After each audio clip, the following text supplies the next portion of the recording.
Lucas 5:1-3. Samantalang sinisiksik si Jesus ng napakaraming tao upang makinig ng salita ng Diyos, siya ay nakatayo sa tabi ng lawa ng Genesaret. Nakakita siya ng 2 bangka na nasa tabi ng lawa. Wala na roon ang mga mangingisda at naghuhugas na ng kanilang mga lambat.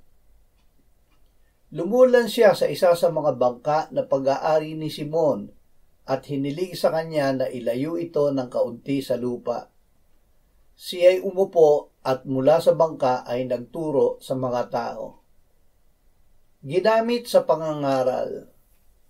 Ginamit ng Panginoong Hesus ang bangka ni Simon sa pangangaral ng salita ng Diyos. Maraming tao ang nagsiksikan upang makinig sa kanya.